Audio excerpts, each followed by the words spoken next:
can't feel my face. Coffee spilling all over the place.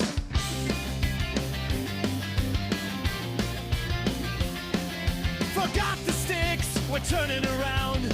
Another weekend in some hockey town. With a pucked up parents, frozen toes, big hearts, bad luck. With a pucked up parents, one more tourney, one more puck. We're broke, we're loud, we love this grind. Cause our kid just scored and we lost our minds. Greetings and welcome to Pucked Up Parents. We are episode 31. Oh man, how the hell do we get 30 topics of hockey and yet we're still going? I guess there's a untapped resource there of youth hockey. It goes to show you how complicated this damn sport is. With me as always is Angela. Angela, how you doing? Hello, welcome everyone. We are the Pucked Up Parents. We have been youth hockey parents for the last 12 years. Came into the sport knowing nothing about hockey, but when our oldest started playing, we started learning. We've learned a lot over the years, learned a lot about hockey in our non traditional hockey town, and want to share some of what we've learned with everyone else out there. You say we've learned a lot, but yet I still can't ice skate. So did we really learn anything? I don't know. Well, there are different skill sets for everyone. That's clearly not in your wheelhouse. Baby giraffe on those things. All right, and well, as we do every week, let's talk about what happened last week. So, what occurred in hockey for us? Well, Henry's still playing. Our youngest, our 12 is playing some roller hockey outdoor for the summer. And then, of course, our older son is playing in the beer league. Yeah, and I also saw you with a pile of paperwork you were filling out. What's that all about? Hmm. The pile of paperwork is for the Miami University hockey camp that our 12U is going to attend this week.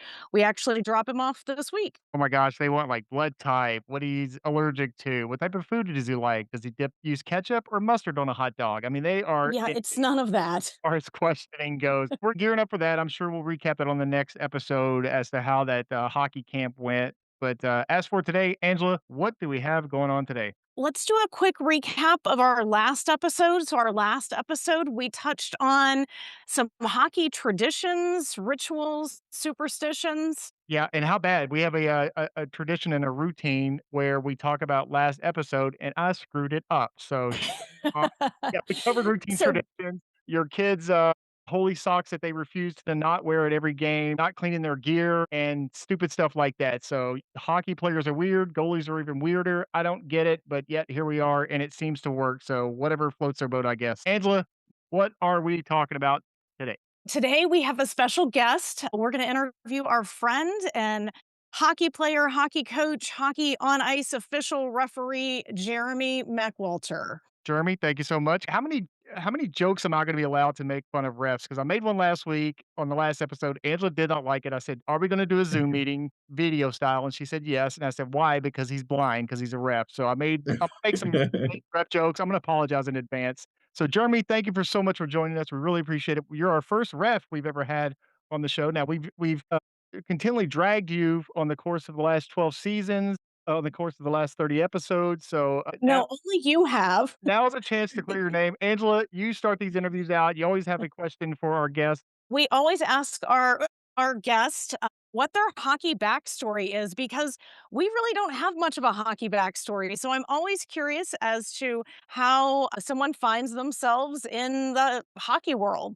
Well, I want to say thank you very much for having me. And no jokes, there's no counter. I won't say you're limited to five or so. The more, the merrier. It's always fun to banter for sure. It's probably nothing I haven't heard in the past. So I would expect not. always welcome. But again, appreciate it. A little bit of background on myself with the hockey world. Oh boy. I feel like I have to start all the way back when I was born. I was practically handed a stick when I came out the womb. My dad and grandfather both were very huge in the hockey world, always loved growing up doing it. So I was just the third in the line, if not probably fourth or fifth that I wouldn't have known of. But on skates as early as probably 2 or 3 years old, loving the little open skate sessions that they used to have with all the kids trying to learn to play, learn to skate in general. Definitely had moments of, hey, we're going to hold on to the boards for a little bit for the first couple of years rather than go grab the toy in the center. But that I'm, was always fun. I'm 47. I'm still at that age. Hey, You're it's at that all stage of skating. Yeah. it's the Now, walking stage. now, You said you were born with a stick in your hand, clearly because you said your dad and your grandfather both played hockey. Now, we have listeners across the country. Are you local to Cincinnati? Is this where you were born, or did you grow up in, like, Michigan or some hockey state? I wish I did.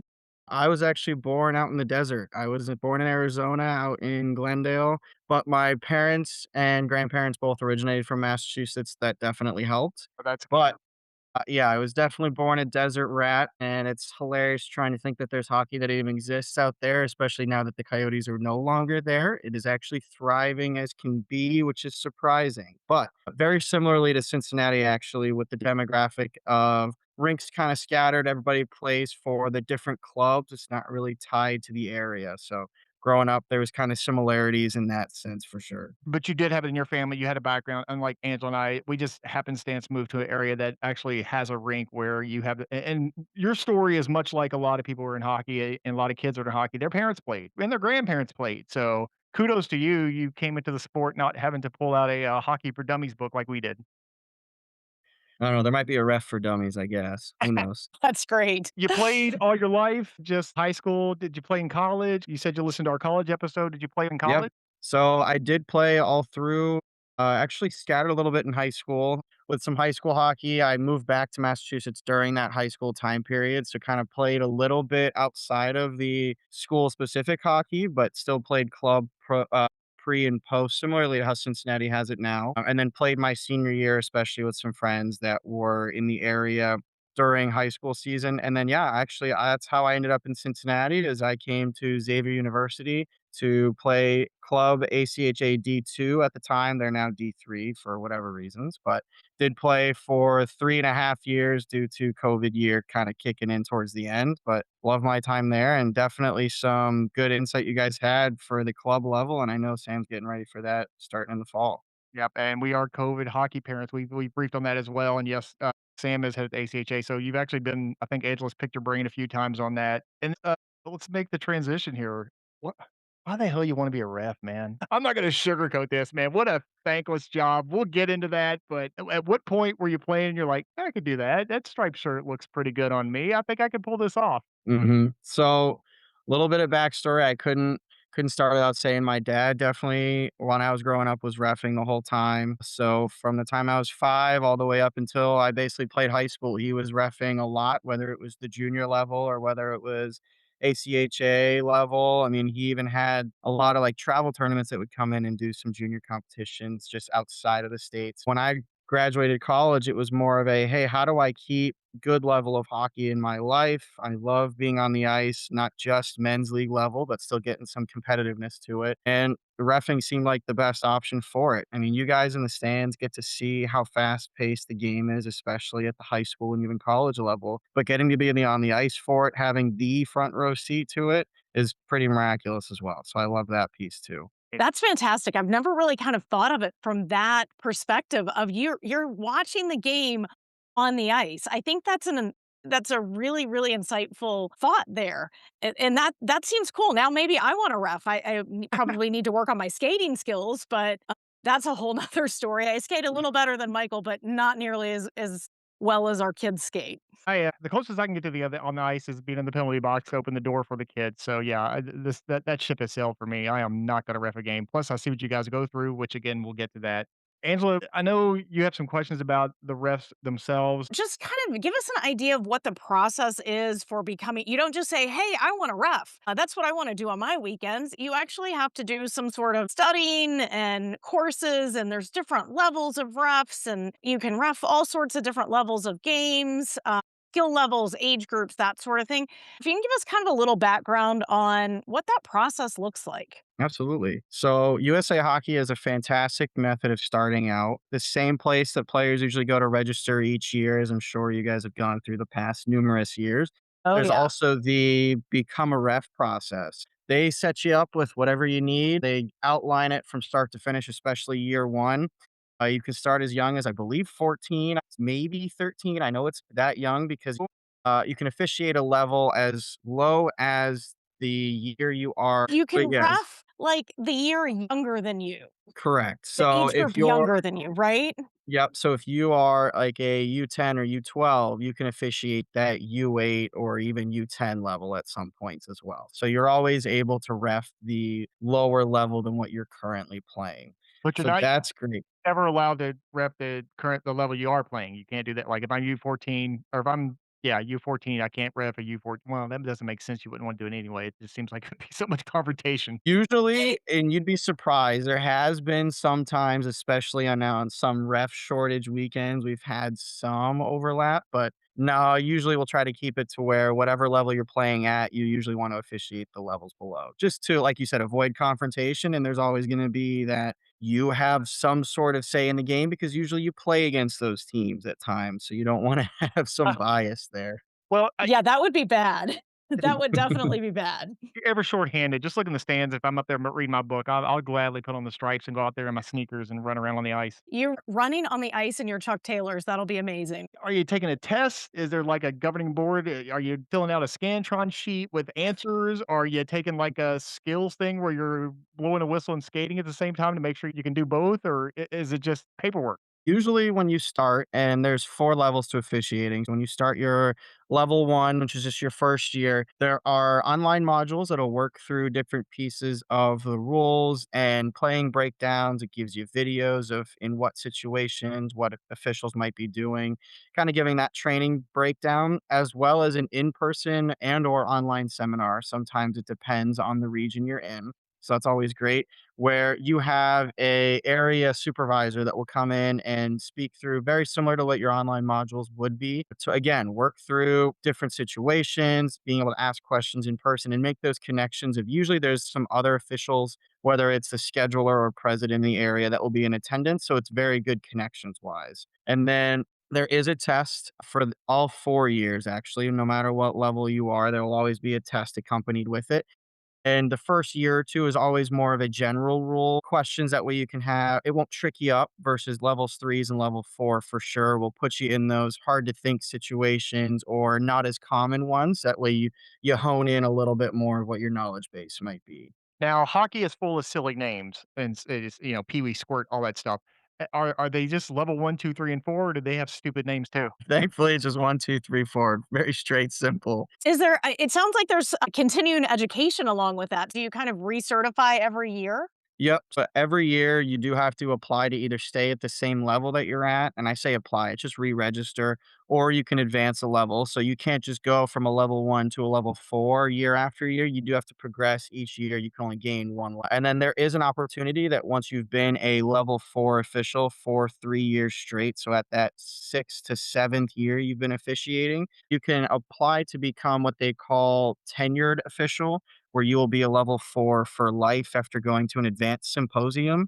But it is a continuing education. You do have to take your modules each year. You have to retest. And in some cases, I don't know if they're bringing it back, but there is some on ice pieces as well. Especially level 1s do have an on ice session, which is great to start out with. That way, you're not just going in without ever having some on ice training. I saw this at a game last season, and this parent was being an a-hole and yelling at the ref and pointing to the lack of an armband. It's an or and after that, I took notice. I was like, "Oh, yeah, some of them wear orange armbands." Is that level 4? Does that mean that's like, the grand referee? What's the orange band? Angela said So the orange See, band, this shows Michael's lack of knowledge. hey, all 4 of the explanations. The orange band is, and everybody thinks everybody on the ice is a referee. There's actually 2 differences in the officials that are on the ice. So the group that is officiating the game can be split into either a referee if there's only 2 with neither one of them wearing orange bands, or there's a linesman and referee where the referee is the one wearing the orange bands, linesmen are the ones not wearing them. So the linesmen are the ones that are usually dropping the pucks for each face-off or calling offsides most of the game, where the referees wearing the orange bands are the ones responsible for penalties and keeping of goals of, like, who scored and reporting that to the scorekeeper. okay, so I'm completely wrong then. I thought it was like some level of certification. Like, I was thinking like karate. Like, "Oh, that's the black belt for referees, and I got the orange band. They must be awesome." Okay, No, well, something. And so you also don't see that very often because in the youth side, because you usually don't get more than 2 referees until you get into those, kind of higher skill level, I would say probably U16, maybe tournaments, U18, high school. That's where you're gonna start seeing more than 2 refs on the ice. So for most of our audience who have youth players, they're only gonna see 2 officials on the ice, but there could be tournaments where you have 3 or 4 officials on the ice. Like, even you guys saying say it again, there's a referee and then there's line judges, right? Linesmen. Linesmen, very close, but Alright. yes. So, stupid me just thought you guys were out there, like, skating haphazardly around, so they gotta be they're in certain positions okay. See, I learned something, so I would assume our listeners are learning. I thought you guys went out there and just kind of followed the puck from the players around. Shame on me. Yes, and there's actually one more little bit of tidbit that's very good for everybody to know. So, similarly, and this kind of got rolled out within the last year or two, for level one officials, when they first start, especially if they're under 18, for the first few months in their officiating, if you ever see any green bands, those are newly minted officials that they're doing. Usually, either they're under 18, that's a good way to determine it, or they're just fresh to the game, they're still learning and they might even have a mentor that's not wearing the full uniform as far as a striped sweater. They're actually just wearing usually a black coat just to either stand behind them, talk to them throughout the game. There is that mentoring piece as well. So the Uh, green bands are very good for, hey, they're new, take it easy on them a little bit. That's a really good thing for the parents to know. And Mhm. I have seen the shadowing. Michael, I don't know if you've ever noticed that before. It's typically in our younger son's games where you see typically a younger person being shadowed by an adult who's clearly learning their game at reffing or yeah. officiating. I have seen that occur because we have another friend who also does rapping, and his son was getting into it, and he said I was out there mentoring him. So they're wearing a green band, which is kind of insulting, the greenhorn. I see where they're going with that. And then a plain black sweater. So you have to earn your stripes. Are we really going down that road? This is very That's the mentor who's just in the background. Yes, the one actually officiating the game that's getting mentored will always wear full uniform as needed at with the zebra stripes, but the mentee will be the one, or the mentoring will be the one wearing the plain black coat, just trying to stay out of the way, letting the official being mentored make the calls and kinda earn their confidence. and the head referee like ripping the stripes off is like, you service this industry, you're fired. And then he's crying, and then the stripes are all getting ripped off. So Such a weirdo. So at what point, and Angela, you said this, and maybe you already said this, at what point do they go from the 2 refs on the ice to needing 4 refs? I guess it's, honestly, for me, you refs, you're in the background, you're just there when I'm annoyed with you. Did we have 4 refs at all times at these high school games, or was it just 2? At the tournaments, we had 4 refs. I think most of the games we had 2, Okay. but the tournaments, there were definitely 4 refs. Now, Jeremy, is it your experience? Are you mostly a two-man team out there, or are you reffing games where it's actually 4?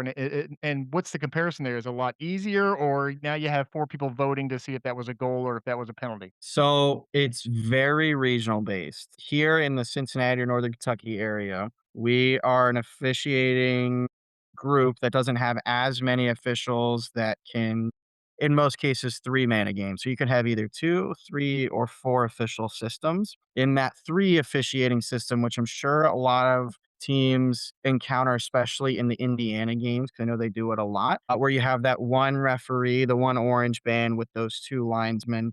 They have a lot more officials with a lot less teams in the area, so they can afford to have more officials per game. But here in the Cincinnati, Northern Kentucky, especially for up through high school, I'd say they're more often that two official system where you've got just the two referees. There's no orange bands. They're just wearing their regular black and white striped sweaters. But I'd say once it gets to that U16, U18 level, especially in the triple A's, or you have tournaments in town where you've got a lot more heightened awareness or a lot more skill and pace coming to the game, they will usually throw in a three or four official system, especially when it comes to regionals or especially nationals. Nationals, more often than not, will always be four man because you want to have more eyes on the ice. You're not missing anything and you've got everybody encountering what they can, covering the ice as they need to in the positions. So I'd say through our area, we've got about two people on a game all the way up through high school. But then again, that could change for each region that they're in. And then as far as I mean, I've watched NHL games and now they have replays. Probably not replays probably haven't made it down here yet. The video, I don't know.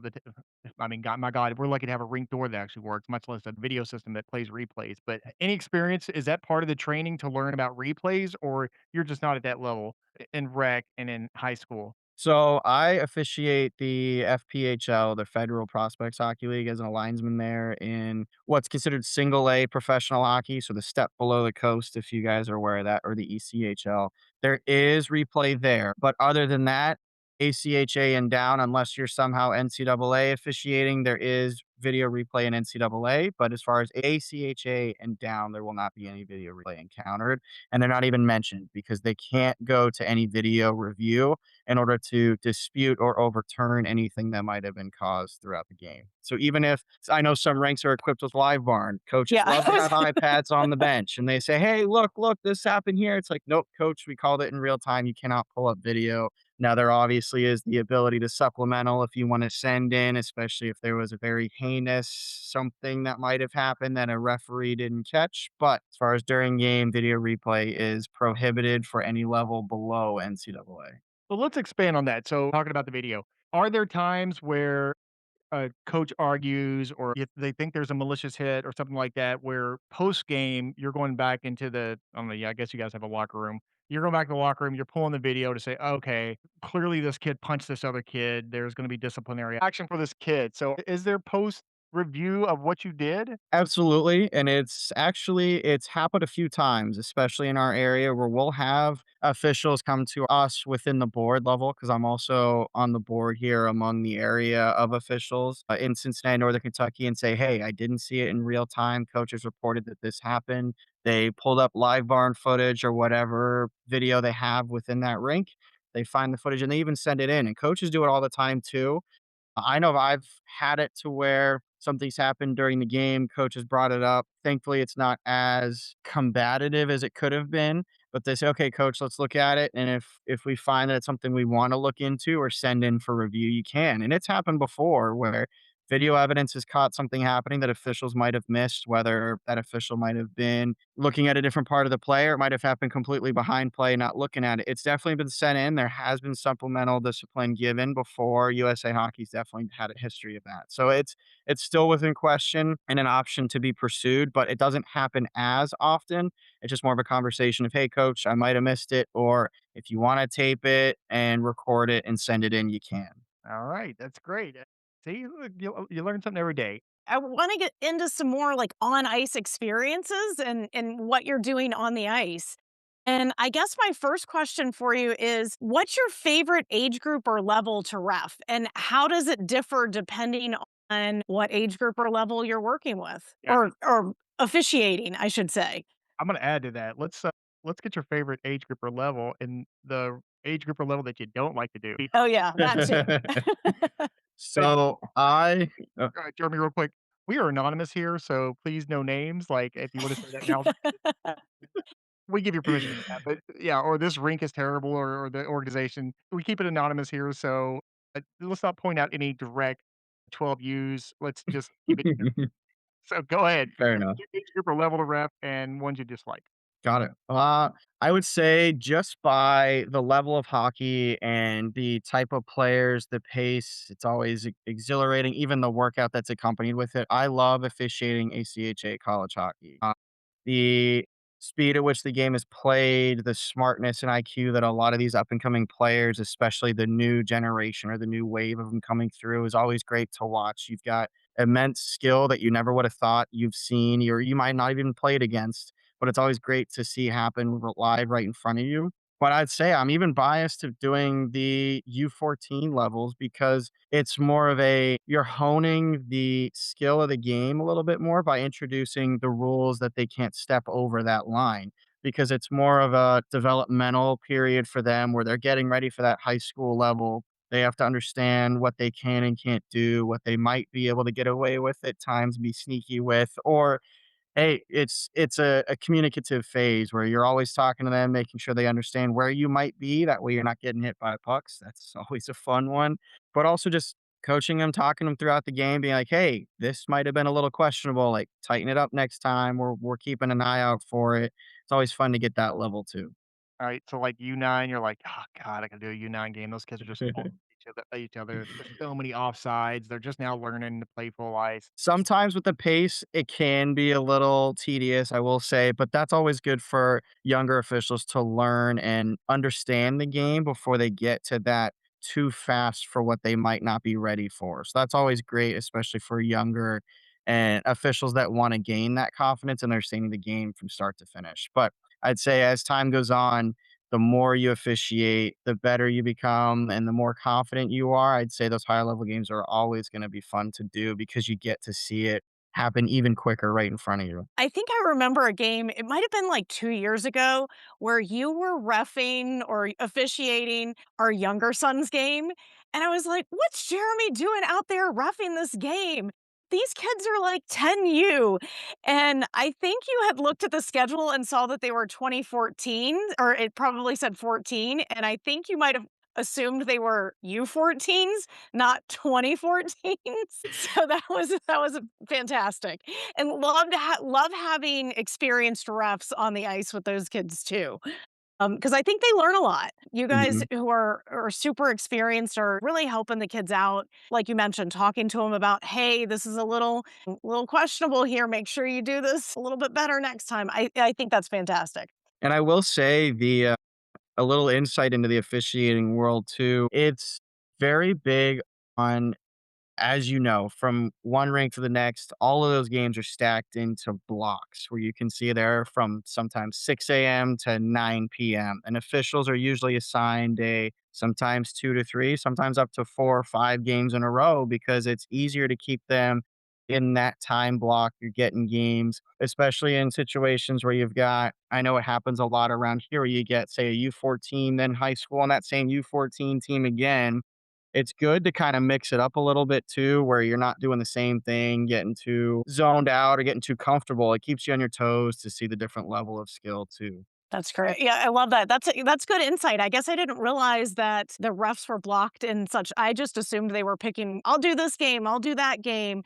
And I'm sure every rink and every organization has a different philosophy on scheduling, not only games, but the officiating as well. We talked about those linemen versus the referee, which I've just learned about. What's more fun? Like, what's your preference there, or is there a preference? Man, that's hard. So, face-offs, conducting those are always fun. As a linesman, it's always great to make sure you're the one owning that face-off. That's the mentality you have to have. You have to ensure players are aligned at all times, making sure that there's no uneven centers Alright, trying to make moves. angry confession here. You guys drive me crazy with that with the puck drop, and you're like, "Hey, back up. Hang on, you're like 2 inches over the line. Hang on, back up. Back up just a little bit." I'm like, "Drop the damn puck." Well, I get it, you're teaching the kids, I understand, and, it's just my Mhm. impatience, like an angel will nod her head that I'm very impatient Yep. as to what you're like teasing them with the puck. "Oop, no, your skate is 2 degrees wrong." What is that all about? Well, if you put it on the other side, so if your center might be cheating in one way or another, or they're trying to go much quicker, you got to think of the other side. It's not very even or fair. Like you have to make sure that everybody's even from the same start. You can't have one person cheating and not have the other, or they're both going to keep cheating, and you have to make sure that they can't do it at the same time. So it's all a matter of you're starting from the same playing field on that face off that you're conducting and making sure no one team has an advantage at the time of that puck drop. And it's like you said, it's training, especially at the lower levels where the better they become at face offs and understanding that they have to be set at the time of that puck being dropped or make sure that they're in the right position, the better they become at higher levels and it's just that much quicker. You ever just mess with the kids, like, like you take a tennis ball and you fake throw it for your dog, and the dog takes off running? Do you ever, like, just fake the puck drop just to see them scramble for nothing? There's definitely been times it's been an accident or it's one of those that the puck accidentally falls out and they're like, "Oh, the puck got dropped. We're gonna play it." It's like, "Nope, you gotta blow the whistle and restart. Sorry, guys, that's on us." Definitely I love happens. that you described it like the dog. You pretend you're throwing the tennis ball to the dog. What you That's described, fantastic. that's an example I could do. It's instant reaction. The kids are gonna instantly react for the faceoff to get the puck if Jeremy here fakes it throwing it down. I would totally do that just to own them, or if parents were pissing me off. Jeez. Well, I wanna circle back real quick to the Officiating team. Do you guys have set teams? Is there a certain level or a certain maybe organization where you have kind of your officiating partner that you partner up with all the time? Or does it just kind of random? And when you do have those larger teams, do you have kind of the head referee or the crew chief, so to speak? That's actually a really good way of looking at it. So, in those 2 to 3 or 4 official situations, you've got I guess you can call it more tenured official, especially between the 2. So if you have one that's been officiating a lot longer, one that has a little bit more confidence, you can kinda tell it's an unspoken type of situation where you might have one person that'll answer those harder questions, especially from the pesky coaches you might run into, or just taking lead in explaining certain situations to timekeepers and stuff like that, or having those conversations with tough players. Whoever's more, I guess you could say, advanced is usually that quote unquote crew chief. But when you get into those 3 or 4 officiating systems, whoever's wearing the orange bands, the referee for those situations or those games, those are your crew chiefs. The linesmen are the ones that are there to listen and observe, especially in those conversations with coaches. They're just an extra set of ears to make sure they're hearing both sides. So if there's ever any question what was said, you have a witness there. But the referee in that situation is the one that will be the head official. And when there's 2 of them, it kind of trades off. It just depends on who had a better view or who wants to answer the question has a better response for it. But yes, for sure, there will be those. And then as far as the officiating organization, it's all regionalized. So Dayton has their own organization. Cincinnati, Northern Kentucky is kind of one all organization. You've got different organizations that might partner up. So I think Lexington and Louisville might cross every once in a while, but it's all usually regionalized and it's an organization that you'll join when you sign up for USA Hockey that you'll be put in contact with that regional scheduler and board. That way you have that connection you can have and look to advance. But as far as games go, if you're paired up with somebody, you don't your partner's not consistent like your freaking detectives or something where you're working with the same guy, or is it just random and you're like, "Oh, man, I got freaking Bill. Bill's OCD and super angry. Why am I paired with Bill?" How does it work? So in our scheduling software that we use or the program that we push out our schedules for all of our officials, we have different levels or we can see what level that they officiate. You have the availability that they put in of what they can ref throughout the weekend. And then our scheduler that we have regionally will kind of fill those slots. And I mean, most of the time, you'll know who it is unless you're kinda newer to the organization or region. You'll know who most of these officials are because you kinda work on and off with them, especially at the levels if you're working consistently at that high school or U14 or even college level. There's kind of a group of let's just say, for example, in the college level, you have probably a group of 12 people that are very consistently working those college games that are kinda rotating throughout. You've got so many different college teams you might work, but you're seeing familiar faces, you're making a lot of connections there. And on the officiating side, it's huge with camaraderie. I mean, there's a lot of us that are friends even outside the hockey world or even outside the hockey season in general. There's definitely that piece of it as well. It's a great friendship to have. Alright. That's cool. It's almost like the officials team. You guys have your own little clique, own little team you've got going on. I love that. And I made up the And name if you Bill. I made up the name Bill, so if there's a Bill in your organization, I apologize. I totally pulled that name out of thin air. Bill's not an asshole. But a little Easter egg is next time when you're at a game, I'd be interested to see watch pre-opening puck drop. Most officials have a little handshake or fist bump type of thing that they'll do pregame. It's a mutual respect thing. It's a hey, we're gonna be great. Like there's always this saying in the back of the head that's always hilarious for non-officials to hear. The officials on the ice doing that game will always say we're the best team on the ice because you have to make sure that there's 3 teams, but you have to be the best team to make sure you're conducting that game as best you can. That's fantastic. We're good I enough, love that. we're smart enough, and doggone it, people like us. Angela, that's a great transition to what I've been itching to talk about. Let's go. What are you itching to talk about? Obnoxious parents and fans or difficult players and coaches? All 3. All of the above. This is the meat of our conversation. This is the main course. Let's talk about interactions, and again, let's keep this anonymous, but, Angela and I have some questions about experiences that you've had. So, Angela, do you wanna go first? We have a mouthy hockey player. I will admit that. How do you deal with the mouthy, argumentative, overly aggressive teenager on the ice? Mhm. The first thing you are taught as an official is you have to have thicker skin than the level you're officiating, because no words can ever get in your head and throw you off your game because A, confidence is huge, and B, words will never hurt you. Because no matter how much you want to yell at me, it doesn't bother me. In fact, half the time when you're sitting there yelling at me, I'm laughing right back at you because it's hilarious to see you on your soapbox trying to say, XYZ didn't happen or that wasn't fair or that happened to me. And it's like, okay, well, however you see it, I appreciate your input, but this is the way it's going to be. This is the way we saw. This is what happened. So no matter what you think, the game's still going to go on. And it's especially from the coach's standpoint, it's always funny to hear some of the stories that you may hear across the hockey universe. But coaching is always I've seen both sides, as you guys have known. I coached for a year, and it gains a lot of respect for coaches that also officiate because you're seeing both sides of it. You always want your bias to be your team when you're coaching, but then when you're officiating, it's like, okay, you have to kind of look out for both teams. You have to listen to both sides. So the listening of coaches, talking with them, the biggest thing is respect. And if they want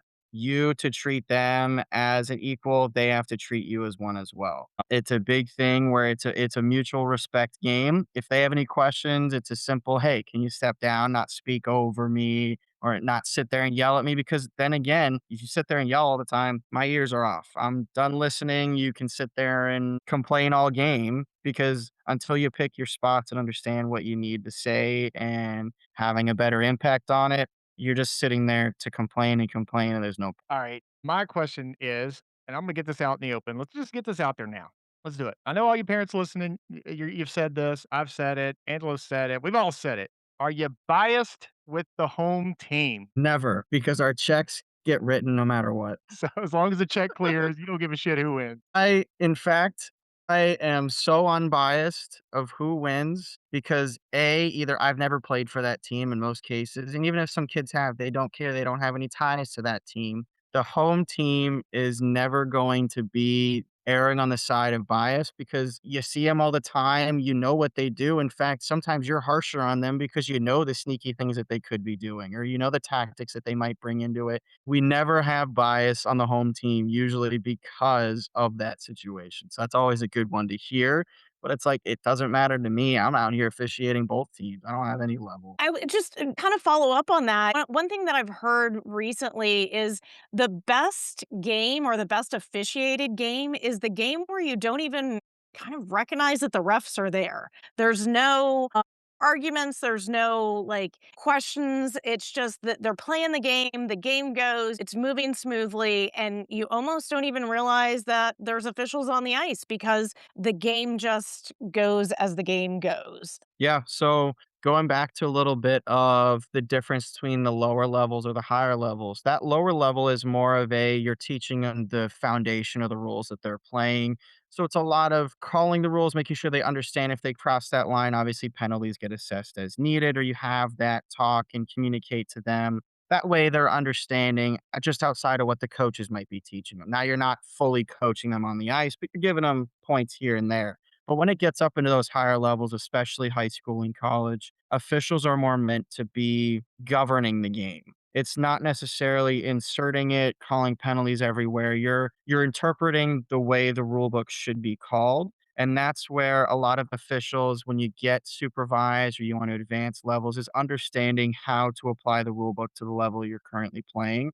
And that's where in those high school, college, or even pro level games, it's all about the governance of players where if one team's doing something, the other team's doing it right back, as long as it's not egregious, you're letting it play because they're going to govern themselves. And so the more you let the kids play, the better that they become in understanding, okay, I can't cross that line too much or else there's going to be repercussions, or hey, I can get away with that to a certain point, but I can tell that I'm going to get looked at in most situations. But there's a lot of understanding how it should be called at different levels. And the more that I can just sit back and let the game happen and not have to step in and call too many penalties or blow whistles for certain situations, the more fun we actually have. Because a moving clock is a ref's best friend. And that is another saying you will hear. because the more time that that clock spends stopped, the more time we're on the ice and not moving to either our next game or whatever we might be doing afterwards. Right, I like that, and one thing that I've heard parents yell, or fans yell from the stands is, "Get control of the game!" So I think that kind of plays into exactly what you were just talking about, and depending on the level, yeah, sometimes they're gonna be a little rough. It's gonna be a little rougher game because it's a group of highly skilled players who kind of know what they're doing, and you can let them play a little bit, but then you kinda have to watch that fine line of how far can they go? How far do you let it go? And then how do you rein it back in as a Mhm. ref? Yep.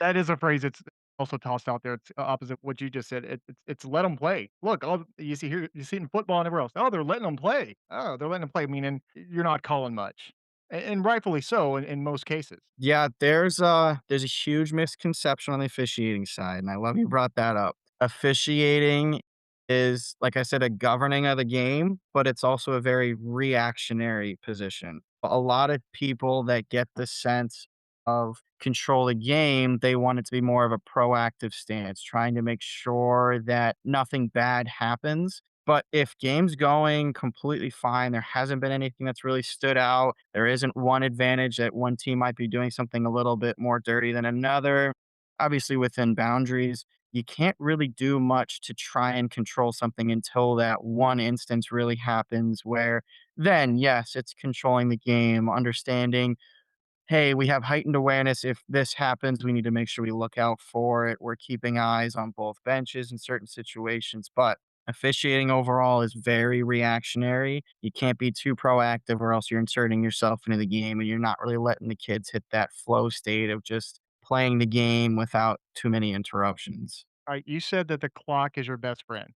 A moving clock's a ref's best friend. How annoyed do you get with, like, parents like me working the clock and I don't know what the hell I'm doing? Is that annoying? Whoops, I didn't realize you had a penalty or sorry, it's all nines right up there right now. Is that a pet peeve of referees everywhere? The novice parent running the clock? Everyone's been there, everyone's done it, it's a rite of passage. So, we usually, more often than not, I'll say officials will help out in certain aspects, and sometimes even pregame during warmups, we'll talk, and if we know that it's a newer to the running of the scoreboard person that's there, it's a, "Hey, do you have any questions?" Making sure you know how to do certain situations, but when those difficult situations come up where we might have 3 different penalties we have to have you put up at the same time, where you have to understand how to stack penalties on scoreboards, especially in certain rinks. We understand it's a patience thing. Now, there's obviously gonna be some officials or people like yourself, as you've mentioned, that might be a little impatient, but it's all understanding that, hey,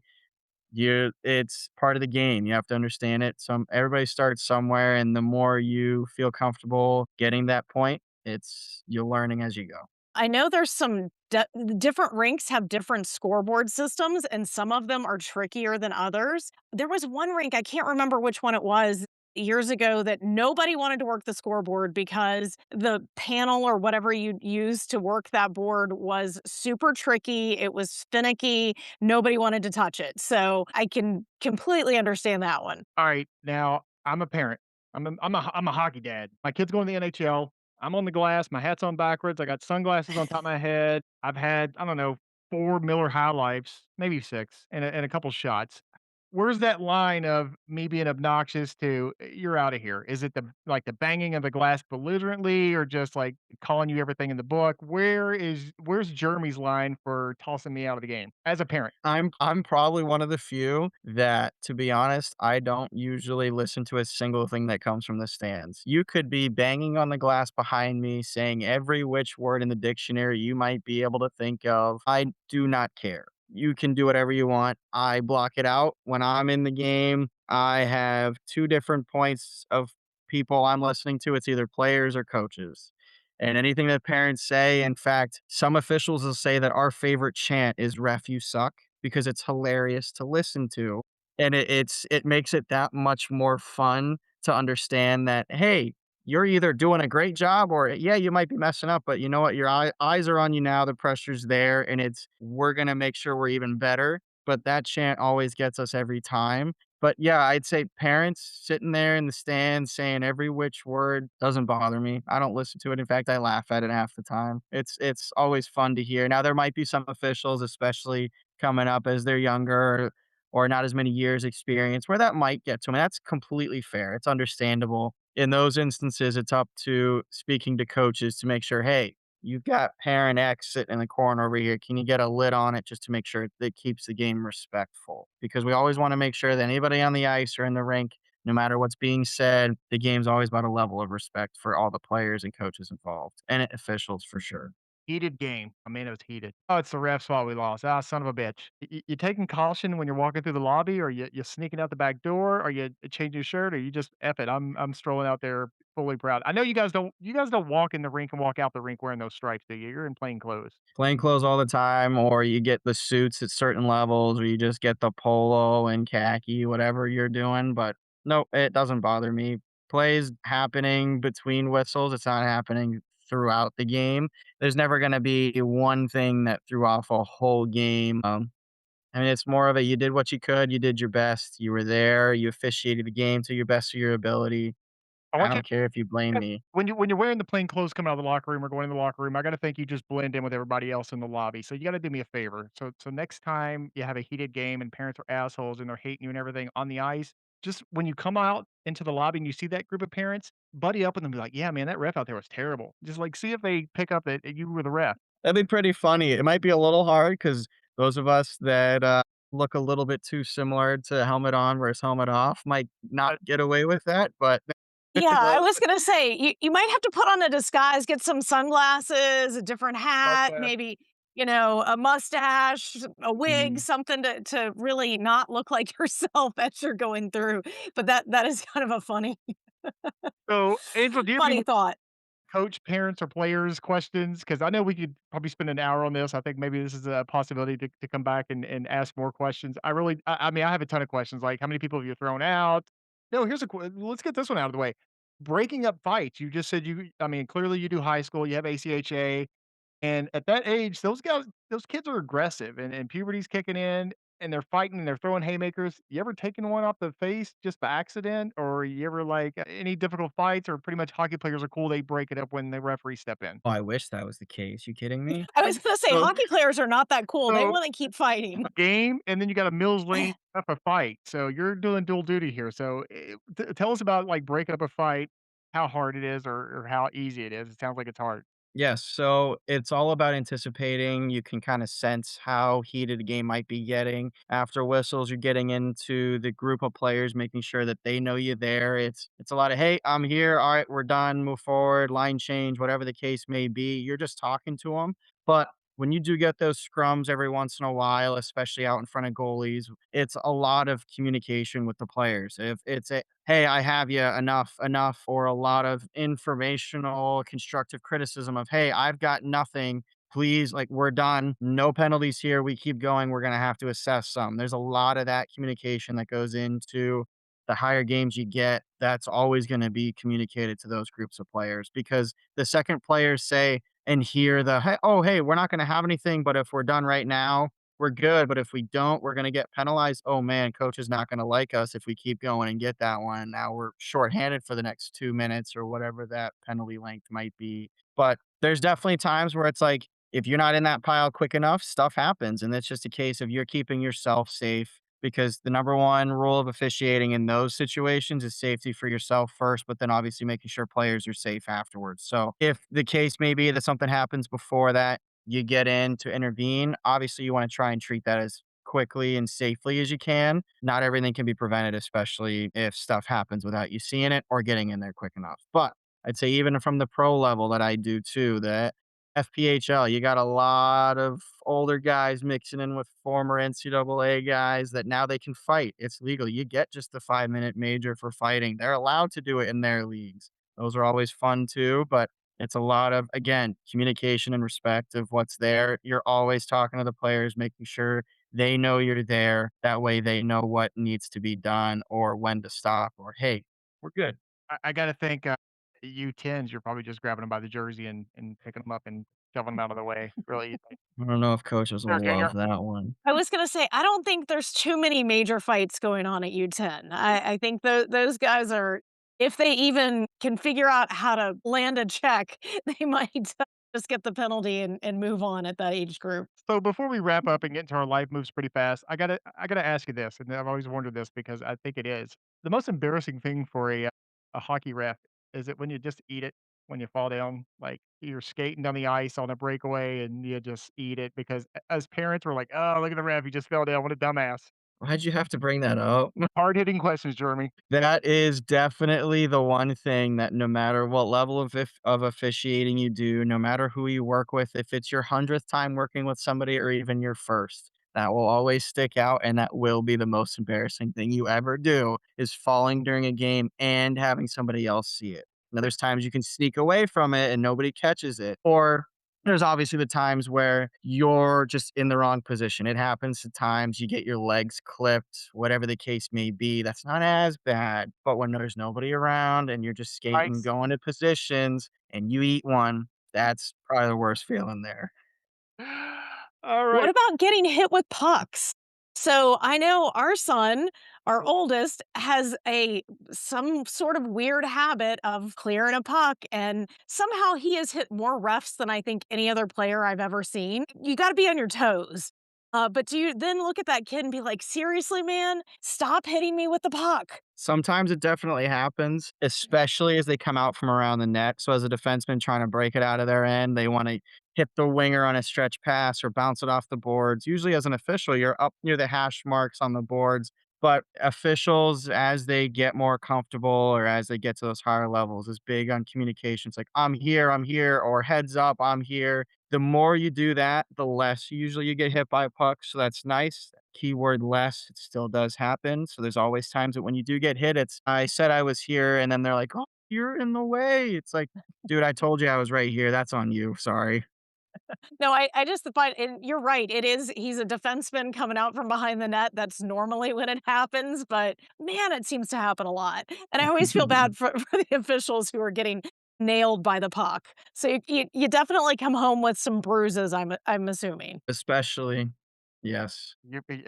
I don't see how you guys do it, man. It's just I'd be in an ice bath every night after these things. Let's get to life moves pretty fast. Now, normally I let Angela do this. She does her reflections on the episode, but Angela, we're gonna get Jeremy to fill in the blanks for us. Yeah, I think refs are kind of, aside from coaches, the officials are the ones really helping the younger players learn the game, learn it on site, on the fly.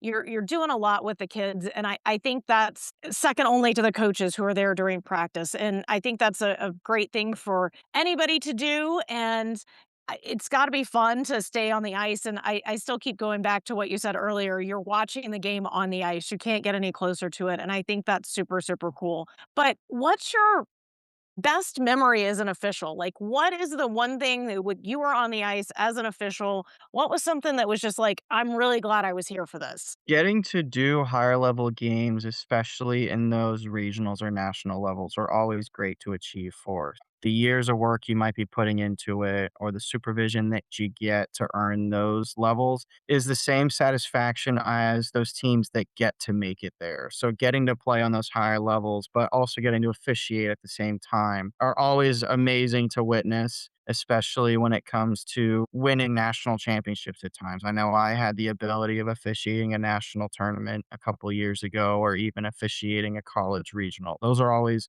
goals of officials throughout their career of making those equivalent of games. I got a question about that. So if you ref a state championship or something, and one of the kids are like, "Hey, you're a good ref. Let's get a picture together." Are you like, "Nah, we can't do a picture together because that makes it look like it's biased?" I would think. So it's like, "Hey, look, Sam's posing with the referee. No wonder they won the state championship." Yeah, you kinda wanna stay as unbiased or unincluded while on the ice for sure, but then there's always times where, especially if you officiate in the same area for a number of years, you get to have those relationship with kids throughout time, so it's always cool to make those relationships with kids growing up, especially if you start them at the U10 and U12 level, and then you see them all through high school. You get to have those relationships and those camaraderies with those kids and watching them grow up, so it's always cool to see, especially at the level of success that they might have. But for sure, during games or even after or during celebrations, you kind of want to keep your distance a little bit. You're not posing with the trophy with the kids. All right, Yeah, that would you've gotta be neutral, and that definitely would not be neutral. let's get to our tip of the week. Angela, go ahead. I guess, Jeremy, from your perspective, do you have any advice for youth hockey parents, those of us who are new to the sport, on anything, whether it's watching the games, watching the officials, what you should do with your kids, anything? Just what would you tell parents new to the sport? That's a great question. And it's something that comes up a lot that we as officials are a little bit more biased towards, but we always see it helps in the long run. If you, as a new hockey parent, have a kid that's coming up through the ranks playing youth hockey, it's always great to understand the rules first. But then, if you ever want to get more into that hockey community and understand what the officials might go through that you see, officiating is one of the most rewarding thing you could do to understand both sides of it. To gain that level of respect to the people you see that are officiating your kids' games. And even to the point where when your kid comes to be of age, it's even great for them to have more time on ice and even getting paid at the same time to understand the same rules that you're seeing them encounter with officials that they get in their own games. Wow, being on ice and making money as opposed to being on ice and spending money. Incredible. And you mentioned this. And paying for ice time, because we've never paid for ice time. True too. And we brought this up on the last episode, and I continue to encourage it. And Angela, you back me up this 100%.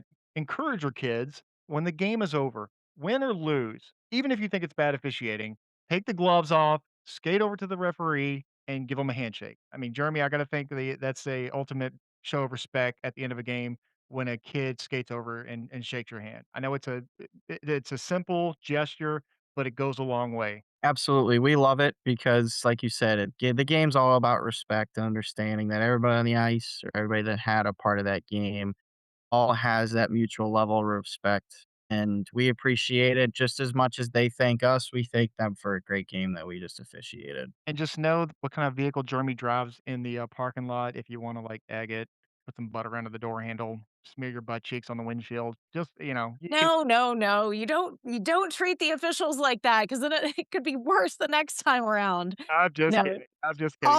All jokes aside, I think what you do and what all the officials do is so outstanding. Because otherwise, without the officials, we don't have a game. You can't play the game without somebody officiating it, so I think it's fantastic. Appreciate you taking the time out of your day to chat with us, even though we are clearly not professional, anything, but it's great to chat with you, and I know Michael's learned a lot today. I have learned a lot. It is a thankless job. In my opinion, I think it's a thankless job. You guys do a hell of a job. I don't know how you do it. I wouldn't do it because my patience would be thin with these people complaining and bitching, and no amount of money could ever offset that. So thank you for being out there. We have so much more we could talk to you about. So I hope to get you back on the show later on down the road. I mean, we didn't even talk about the arm signals. You guys are out there looking like you're trying to land an airplane. And I'm asking Angela, why is he putting his hand on his head? What the hell's going on? What does that mean? So we've just scratched the surface. I think there's a lot more. Uh, any closing thoughts before we get to our outro? Well, I wanted to say thank you very much, and I appreciate your guys' time and love the exposure it could get. And for those of you that are ever interested in officiating, whether it be just be every once in a while or even wanting to develop and keep it up, usahockey.com, and you can look at that refereeing to sign up and join the rest of us. And then obviously you've got that regional supervisor scheduler, and they'll get you on the right track. Always love new officials joining the game. That's how we're going to grow it. Yep, I'll put you in that little green armband. Angela, you wanted to get us to our outro? Yeah, we greatly appreciate everybody listening. Please follow, subscribe, and share. Leave us a comment or question on whatever platform you're listening on. We have active accounts on both Facebook and Instagram. Please reach out to us there as well. We have merchandise tagged to the top of our pages. Buy yourself a T-shirt. Try not to get it stained like I do on every one I buy. Also, in Buffalo, New York, August 9th is the Queen City Hockey Expo. A friend of ours is hosting it. There's going to be a little sliver of pucked up parents in probably a goodie bag or something. We're still working on that. We can't be there. It's a little far from Kentucky, but we do appreciate the organizer of that reaching out to us and letting us be a small part of it. Follow, subscribe, and share. Give us your comments. And remember, you're not the only one lost and confused at the rink. We're your tribe. Join us for the rides. And always remember, keep your stick on the ice. We're all in this together. Goodbye.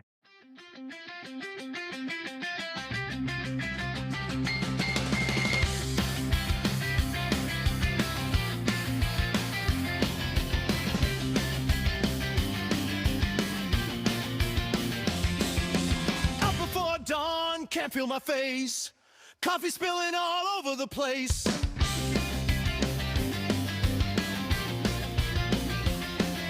Forgot the sticks, we're turning around.